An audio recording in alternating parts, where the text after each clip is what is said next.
ನಮಸ್ಕಾರ, ನನ್ನ ಹೆಸರು ಡಾಕ್ಟರ್ ಕಾರೆಡ್ಡಿ ಶ್ರೀಧರ್ ರೆಡ್ಡಿ. ನಾನು ಸ್ಟೇಪ್ಲರ್ ಸರ್ಜನ್ ಇನ್ treatment range hospital KPHP colony ಹೈದರಾಬಾದ್ನಲ್ಲಿ ಅವೈಲಬಲ್ ಇರ್ತೀನಿ. ಅಸಲಿಗೆ ಫೈಮೋಸಿಸ್ ಅಂದರೆ ಏನು, ಫೈಮೋಸಿಸ್ನಿಂದ ಯಾವ ರೀತಿಯಾದ ಪ್ರಾಬ್ಲಮ್ಸ್ ಬರುತ್ತೆ, ಇದಕ್ಕೆ ಲೇಟೆಸ್ಟ್ ಸ್ಟೇಪ್ಲರ್ ಸರ್ಜರಿ ಏನು, ನಮ್ಮ ಟ್ರೀಟ್ಮೆಂಟ್ ರೇಂಜ್ ಹಾಸ್ಪಿಟಲ್ನಲ್ಲಿ ಬೇರೆ ಸ್ಟೇಪ್ಲರ್ಸ್ ಜೊತೆ ಹೋಲಿಸಿದ್ರೆ ನಾವು ಯಾಕೆ ಅಡ್ವಾನ್ಸ್ಡ್ ಅನ್ನೋದನ್ನು ನಾವು ಇವತ್ತು ಬ್ರೀಫ್ ಆಗಿ ನಿಮಗೆ ತಿಳಿಸ್ಕೊಡ್ತೀವಿ. ಸೊ ಫೈಮೋಸಿಸ್ ಅಂದರೆ ಏನಂದರೆ, ಮಾಮೂಲಿಯಾಗಿ ಯೂಶುವಲ್ ಆಗಿ ಅಂಗದ ಮುಂದೆ ಇರುವ ಚರ್ಮ ಏನಿದೆ ಇದನ್ನು ನಾವು ಪ್ರೆಫ್ಯೂಸಲ್ ಸ್ಕಿನ್ ಅಂತಲೂ ಫೋರ್ ಸ್ಕಿನ್ ಅಂತಲೂ ಕರಿತೀವಿ. ಸೊ ಪುರುಷರಲ್ಲಿರೋ ಅಂಗದ ಮುಂದೆ ಇರುವ ಚರ್ಮ ಏನಿದೆ, ಮೇಲಿರುವ ಚರ್ಮ ಈ ರೀತಿಯಾಗಿ ಸ್ಟ್ರೈಟ್ ಆಗಿರುತ್ತೆ, ಕೆಳಗಿರೋ ಚರ್ಮ ಮಾತ್ರ ಇಲ್ಲ ಅಟ್ಯಾಚ್ ಆಗಿರುತ್ತೆ, ಈ ರೀತಿಯಾಗಿ ಮುಂದೆ ಹೋಗಿರುತ್ತೆ. ಇದನ್ನೇ ನಾವು ಅಟ್ಯಾಚ್ಮೆಂಟ್ನೇ ನಾವು ಫ್ರೆನ್ಯುಲಮ್ ಅಂತ ಕರಿತೀವಿ. ಫ್ರೆನ್ಯುಲಮ್ ಇದೊಂದು ಜಸ್ಟ್ ಸ್ಕಿನ್ ಅಟ್ಯಾಚ್ಮೆಂಟ್, ಕೆಳಗೆ ಮಾತ್ರ ಇರುತ್ತೆ, ಮೇಲೆ ಇರೋದಿಲ್ಲ, ಮೇಲೆ ಫ್ರೀ ಆಗಿರುತ್ತೆ. ಸೊ ಯೂಶುವಲ್ ಆಗಿ ಎಲ್ರಿಗೂ ಏನಂದರೆ ಈ ಚರ್ಮ ಏನಿದೆ ಇದನ್ನು ಹಿಂದೆ ಕೆಳದಾಗ ಫ್ರೀ ಆಗಿ ಬರುತ್ತೆ. ಎಷ್ಟು ಫ್ರೀಯಾಗಿ ಬರಬೇಕು ಅಂದರೆ ಯಾವುದೇ ರೀತಿ ರಿಸ್ಟ್ರಿಕ್ಷನ್ಸ್ ಇಲ್ದಂಗೆ, ಯಾವುದೇ ರೀತಿ ಪೇಯ್ನ್ ಇಲ್ಲದೆ, ಯಾವುದೇ ರೀತಿ ನೋವಿಲ್ಲದೆ, ಯಾತನೆ ಇಲ್ಲದೆ ನಾವು ಹಿಂದೆ ಕೆಳದಾಗ ಫ್ರೀಯಾಗಿ ಬರಬೇಕು. ಇದನ್ನು ನಾವು ನಾರ್ಮಲಾಗಿ ಕನ್ಸಿಡರ್ ಮಾಡ್ತೀವಿ. ತುಂಬ ಜನಕ್ಕೆ ಏನಾಗುತ್ತೆ ಅಂದರೆ ಹುಟ್ಟಿದಾಗ ಆಗಿರ್ಬೋದು, ಮಧ್ಯದಲ್ಲಿ ಆಗಿರ್ಬೋದು, ಎನಿ ಟೈಮ್ನಲ್ಲಿ ಆಗಿರ್ಬೋದು, ಈ ಚರ್ಮ ಏನಿದೆ ಇದು ಟೈಟ್ ಆಗೋಗುತ್ತೆ, ಹಿಂದಕ್ಕೆ ಬರೋದಿಲ್ಲ. ಕೆಲವ್ರಿಗೆ ಇಲ್ಲಿವರೆಗೂ ಹಿಂದಕ್ಕೆ ಬರುತ್ತೆ, ಇನ್ನು ಕೆಲವ್ರಿಗೆ ಹಿಂದಕ್ಕೆ ಬರೋದೇ ಇಲ್ಲ, ಕೆಲವ್ರಿಗೆ ಹಿಂದಕ್ಕೆ ಎಳೆದಾಗ ಇಲ್ಲಿ ಸ್ಟಕ್ ಆಗೋಗುತ್ತೆ.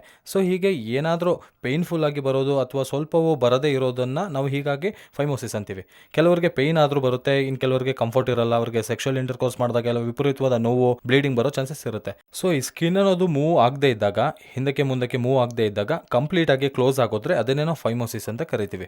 ಸೊ ಈ ಫೈಮೋಸಿಸ್ ನೋಡೋದಕ್ಕೆ ಚಿಕ್ಕ ಪ್ರಾಬ್ಲಮ್ ಆಗಿದ್ರು ಇದು ನಮಗೆ ಹಾರಿಬಲ್ ಕಾಂಪ್ಲಿಕೇಶನ್ಸ್ನ ಕೊಡುತ್ತೆ. ಅದೇನಂದರೆ ಕ್ಲೀನ್ ಮಾಡ್ಕೊಳಕ್ಕಾಗಲ್ಲ, ಸರಿಯಾಗಿ ಹಿಂದೆ ಎಳೆಯೋಕ್ಕಾಗಲ್ಲ, ಹಾಗಾಗಿ ಕ್ಲೀನ್ ಆಗೋದೇ ಇಲ್ಲ. ಸೊ ಇಲ್ಲಿ ನಮಗೆ ಸ್ಮೆಗ್ಮಾ ಅನ್ನೋದು ಉತ್ಪತ್ತಿ ಆಗುತ್ತೆ. ಈ ಸ್ಮೆಗ್ಮಾ ಅನ್ನೋದು ಅಲ್ಲೇ ಉಳ್ಕೊಂಡು ಒಳಗೆ ಜಿಗುಟಿನ ಪದಾರ್ಥ ಆಗಿ ಅಲ್ಲಿ ಆಚೆ ಬರ್ತಿರುತ್ತೆ. ಹಾಗೆ ಗಟ್ಟಿಯಾಗಿ ಅಂಟ್ಕೊಳ್ಳೋದ್ರಿಂದ ಫೌಲ್ ಸ್ಮೆಲ್ ಬರುತ್ತೆ, ನವೆ ಆಗೋದು, ಈ ಥರದ್ದೆಲ್ಲ ಆಗ್ತಿರುತ್ತೆ. ಸೊ ಕ್ಲೀನ್ ಮಾಡ್ಕೊಳಕ್ಕಾಗಲ್ಲ. ಎರಡನೇದಾಗಿ ಮುಖ್ಯವಾಗಿ ಇಂಪಾರ್ಟೆಂಟ್ ಏನಂದರೆ ಇಂಟರ್ಕೋರ್ಸ್ ಮಾಡೋಕ್ಕಾಗಲ್ಲ. ಹೀಗೆ ಕಂಪ್ಲೀಟಾಗಿ ಬಂದಾಗೋದಾಗ ಇಂಟರ್ಕೋರ್ಸ್ಗೆ ಕಷ್ಟ ಆಗುತ್ತೆ. ಇದರಿಂದ ಪೇಯ್ನ್ ಜಾಸ್ತಿ ಆಗೋಗೋದು, ಎರೆಕ್ಟೈಲ್ ಡಿಸ್ಫಂಕ್ಷನ್, ಅಂಗಸ್ತಂಭನ ಇಶ್ಯೂಸ್ ಬರೋದು, ಆ ಪೇಯ್ನಿಂದ ಅಂಗಸ್ತಂಭನ ಇಶ್ಯೂಸ್ ಬರೋದಲ್ಲದೆ ಇಲ್ಲಿ ಕಟ್ಟಾಗಿ ಬ್ಲೀಡಿಂಗ್ ಆಗೋ ಅವಕಾಶಗಳು ಕೂಡ ಇರುತ್ತೆ. ಕೆಲವರಿಗೆ ಕಂಪ್ಲೀಟ್ ಫೈಮೋಸಿಸ್ ಅಂದರೆ ಪೂರ್ತಿ ಮುಚ್ಚೋಗುತ್ತೆ, ಅಂದರೆ ಚಿಕ್ಕ ಪಿನ್ ಪಾಯಿಂಟ್ ರೀತಿ ಹತ್ತಿರ ಸೇರಿಕೊಂಡು ಚಿಕ್ಕ ಓಪನಿಂಗ್ ಮಾತ್ರ ಇರುತ್ತೆ. ಇದರಲ್ಲಿ ಸ್ಪರ್ಮ್ ಕೂಡ ಹೊರಗೆ ಬರೋ ಚಾನ್ಸಸ್ ಇರಲ್ಲ, ಹಾಗಾಗಿ ಸಿಮೆನ್ ಕೂಡ ಬರಲ್ಲ. ಹಾಗಾಗಿ ಒಂದೊಂದು ಸಾರಿ ಇನ್ಫರ್ಟಿಲಿಟಿ, ಮಕ್ಕಳು ಹುಟ್ಟುವ ಸಾಧ್ಯತೆ ಇರಲ್ಲ. ಸೊ ಇವೆಲ್ಲ ಕನ್ಸಿಡರ್ ಮಾಡೋದಾದ್ರೆ ಈ ಫೈಮೋಸಿಸ್ ನೋಡೋದಕ್ಕೆ ಸ್ಕಿನ್ ಆಗಿದ್ರು ಸಹ ಅಂಟ್ಕೊಳ್ಳೋದ್ರಿಂದ, ಕೆಲವು ಸಲ ಈ ಚರ್ಮ ಇದ್ದಕ್ಕೂ ಅಂಟ್ಕೊಳ್ಳೋದ್ರಿಂದ ಈ BXO ಆಗಿ ಡೆವಲಪ್ ಆಗ್ಬೋದು. ಈ BXO ಡೆವಲಪ್ ಆಗಿ ಕೆಲವು ಸಲ ಕ್ಯಾನ್ಸರ್ ಆಗಿ ಕೂಡ ಕನ್ವರ್ಟ್ ಆಗೋ ಚಾನ್ಸಸ್ ಇರುತ್ತೆ. ಇಷ್ಟು ಡೇಂಜರಸ್, ನೋಡೋದಕ್ಕೆ ಚಿಕ್ಕ ಚರ್ಮ ಆಗಿದ್ರು ಇಷ್ಟು ಕಾಂಪ್ಲಿಕೇಶನ್ಸ್ ಇರುತ್ತೆ. ಸೊ ಇದಕ್ಕೆ ಮಾಮೂಲಿಯಾಗಿ ಎಲ್ಲರೂ ಓಪನ್ ಸರ್ಜರಿ ಮಾಡ್ತಿರ್ತಾರೆ. ಬಟ್ ನಮ್ಮ ಟ್ರೀಟ್ಮೆಂಟ್ ರೇಂಜ್ ಹಾಸ್ಪಿಟಲ್ನಲ್ಲಿ ಮಾಡೋ ಸ್ಟೇಪ್ಲರ್ ಏನಿದೆ, ಯೂಸ್ ಮಾಡೋ ಸ್ಟೇಪ್ಲರ್ ಏನಿದೆ, ಇದನ್ನು KSR ಸ್ಟೇಪ್ಲರ್ ಸರ್ಕಮ್ಸಿಷನ್ ಸರ್ಜರಿ ಅಂತೀವಿ. ಸೊ ಈ KSR ಅನ್ನೋದು ಒಂದು ಬ್ರ್ಯಾಂಡ್, ಸ್ಟೇಪ್ಲರ್ ಬ್ರ್ಯಾಂಡ್ ನೇಮ್. ಈ ಸ್ಟೇಪ್ಲರ್ನಲ್ಲಿ ನಾವು ಏನು ಮಾಡ್ತೀವಿ ಅಂದರೆ ಇಲ್ಲಿವರೆಗೂ ಚರ್ಮನ ತೆಗೆದು ಹಾಕ್ತೀವಿ. ಸೊ ಯೂಶುವಲ್ ಆಗಿ ಕಟ್ಟಿಂಗ್, ಕುಯ್ಯೋ ಮೆಥಡಲ್ಲಿ ಏನಾಗುತ್ತೆ ಅಂದರೆ ಕಟ್ ಮಾಡಿ ನಮಗೆ ಹೊಲಿಗೆ ಇಲ್ಲಿವರೆಗೂ ಹಾಕ್ತಾರೆ, ಅಂದರೆ ಇದ್ರ ಮೇಲೆ ಹಾಕ್ತಾರೆ. ಹೊಲಿಗೆ ಇದ್ರ ಮೇಲೆ ಬೀಳೋದ್ರಿಂದ ಏನಾಗುತ್ತೆ ಅಂದರೆ ನೋಡೋದಕ್ಕೆ ಚೆನ್ನಾಗಿರಲ್ಲ, ಒಳ್ಳೆ ಕಾಸ್ಮೆಟಿಕ್ ರಿಸಲ್ಟ್ಸ್ ಇರೋದಿಲ್ಲ. ಎರಡನೇದು ಡೈಲಿ ಡ್ರೆಸ್ಸಿಂಗ್ಸ್ ಮಾಡ್ಕೋಬೇಕು, 10-15 ದಿನ ಬೆಡ್ ರೆಸ್ಟ್ ಇರಬೇಕು, ಸ್ಯೂಚರ್ ರಿಮೂವ್ಗೆ ಬರ್ತಾ ಇರಬೇಕು, ಒಳಗಿನಿಂದ ಕ್ಯೂಸ್ ಬರ್ತಾ ಇರುತ್ತೆ, ಇವೆಲ್ಲ ಕಾಂಪ್ಲಿಕೇಶನ್ಸ್ ಇರುತ್ತೆ. ಬಟ್ ನಮ್ಮ ಸರ್ಕಮ್ಸಿಷನ್ ಸರ್ಜರಿನಲ್ಲಿ ಏನಂದರೆ ಸ್ಟೇಪ್ಲರ್ ಮಾಡ್ತೀವಿ ಅಂದರೆ KSR ಸ್ಟೇಪ್ಲರ್ನಲ್ಲಿ ನಾವೇನು ಮಾಡ್ತೀವಿ ಅಂದರೆ ಇಲ್ಲಿವರೆಗೂ ಚರ್ಮನ ಕಟ್ ಮಾಡ್ತೀವಿ. ಇದರಲ್ಲಿ ಕುಯ್ಯೋದು ಹೊಲಿಯೋದು ಏನೂ ಇರಲ್ಲ, ಜಸ್ಟ್ ಪಿನ್ಸ್ ಮೆಥಡ್. ಅಲ್ಲಿ ಸ್ಯೂಚರ್ ಹಾಕೋ ರೀತಿಯಲ್ಲಿ ಇಲ್ಲಿ ನಾವು ಪಿನ್ ಮೆಥಡ್ನ ಯೂಸ್ ಮಾಡ್ತೀವಿ. ಈ ಪಿನ್ಸ್ ಹಾಕೋದ್ರಿಂದ ಏನಾಗುತ್ತೆ ಅಂದರೆ ನಮಗೆ ಪಿನ್ಸ್ ಇಲ್ಲಿ ಬೀಳುತ್ತೆ, ಹಾಗಾಗಿ ಈ ಗ್ಯಾಪ್ ಏನಿದೆ ಇದು ಕಾಸ್ಮೆಟಿಕ್ ರಿಸಲ್ಟ್ಸ್ ಕೊಡುತ್ತೆ.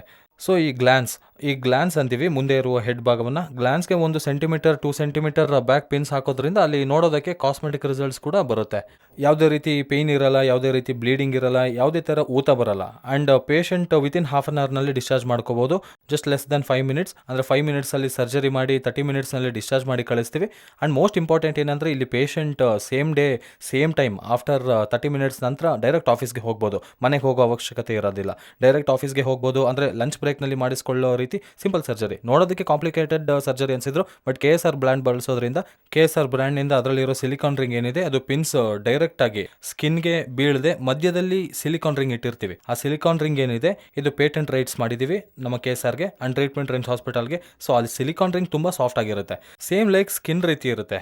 ಬೇರೆ ಸ್ಟೇಪ್ಲರ್ನಲ್ಲಿ ನೋಡೋದಾದ್ರೆ ಹಾರ್ಡ್ ಇರುತ್ತೆ, ಚುಚ್ಚುತ್ತಾ ಇರುತ್ತೆ. ಆ್ಯಂಡ್ ನಮ್ಮ ಹತ್ರ ಇರೋ ಸ್ಟೇಪ್ಲರ್ನಲ್ಲಿ ತುಂಬ ಸಾಫ್ಟ್ ಇರುತ್ತೆ. ಇದರಿಂದ ಯಾವುದೇ ರೀತಿ ಪೇಯ್ನ್ ಇರೋದಿಲ್ಲ, ಯಾವುದೇ ರೀತಿ ಹರ್ಟ್ ಆಗೋದಿಲ್ಲ, ಯಾವುದೇ ರೀತಿ ಬ್ಲೀಡಿಂಗ್ ಇರಲ್ಲ. ಸೊ ಇದು ಕೂಡ ಈ ಪಿನ್ಸ್ ಏನಿದೆ, ಈ ಪಿನ್ಸ್ ಕೂಡ ನಮಗೆ 10 to 12 ಡೇಸ್ನಲ್ಲಿ ಎಲ್ಲ ಬಿದ್ದೋಗುತ್ತೆ. ಹಾಗಾಗಿ ಇದು ಕೂಡ ಡಿಪೆಂಡ್, ಕೆಲವರಿಗೆ 8 to 14 ಡೇಸ್ ಹಿಡಿಯುತ್ತೆ, ಕೆಲವರಿಗೆ 8 ಡೇಸ್ನಲ್ಲಿ ಬಿದ್ದೋಗುತ್ತೆ, ಇನ್ನು ಕೆಲವರಿಗೆ 14 ಡೇಸ್ ಆದರೂ ಬಿದ್ದೋಗಿರಲ್ಲ. ಇದು depending upon individual patient. So pins ಉದುರೋದ ಮೇಲೆ ನಾವು ಮುಖ್ಯವಾಗಿ ತಗೋಬೇಕಾಗಿರೋ ಜಾಗರೂಕತೆಗಳೇನೆಂದರೆ ಶುಭ್ರವಾಗಿ ಇಟ್ಕೋಬೇಕು. ಆ ಪಿನ್ಸ್ ಏರಿಯಾದಲ್ಲಿ ಶುಭ್ರವಾಗಿ ನೀರು ಹಾಕಿ ತೊಳ್ಕೋಬೇಕು. ನಾವೊಂದು ಸೋಪ್ ಕೊಟ್ಟಿರ್ತೀವಿ, ಆಂಟಿಬಯೋಟಿಕ್ ಸೋಪ್ ಕೊಡ್ತೀವಿ, ಅದರಲ್ಲಿ ಅದರಲ್ಲಿ ಶುಭ್ರವಾಗಿ ತೊಳ್ಕೊಬೇಕು. ಅಂಡ್ ಎರಡನೇದು ಇಂಪಾರ್ಟೆಂಟ್ ಯಾವುದು ಪರಿಸ್ಥಿತಿಯಲ್ಲೂ ಅಂಗಸ್ತಂಭನ ಆಗ್ದಂಗೆ ನೋಡ್ಕೋಬೇಕು, ಅದು ಮೋಸ್ಟ್ ಇಂಪಾರ್ಟೆಂಟ್. ಸೊ ಅಂಗಸ್ತಂಭನ ಆದ್ರೆ ನಾವು ಚಿಕ್ಕದಾಗಿದ್ದಾಗ ಹಾಕಿದ ಪಿನ್ಸ್ ಅಂಗಸ್ತಂಭನ ಆದಾಗ ಒಮ್ಮೊಮ್ಮೆ ಹೊಲಿಗೆ ಅಥವಾ ಪಿನ್ಸ್ ಉದುರೋಗಿ ಹೋಗುವ ಚಾನ್ಸಸ್ ಇರುತ್ತೆ, ಬ್ಲೀಡಿಂಗ್ ಆಗೋ ಚಾನ್ಸಸ್ ಇರುತ್ತೆ, ಕೆಲವರಿಗೆ ಊತ ಬರೋ ಚಾನ್ಸಸ್ ಇರುತ್ತೆ, ಇನ್ನು ಕೆಲವರಿಗೆ ಡಿಲೇ ಆಗೋ ಚಾನ್ಸಸ್ ಇರುತ್ತೆ. ಇವೆಲ್ಲ ಪ್ರಾಬ್ಲಮ್ಸ್ ಬರುತ್ತೆ. ಹಾಗಾಗಿ ಅಂಗಸ್ತಂಭನ ಆಗ್ದಂಗೆ ನೋಡ್ಕೋಬೇಕು. ಅರ್ಲಿ ಮಾರ್ನಿಂಗ್ ಅಂಗಸ್ತಂಭನ ಆಗೋದು ಸಹಜ, ಅದನ್ನ ಸ್ವಲ್ಪ ಅವಾಯ್ಡ್ ಮಾಡ್ಕೋಬೇಕು.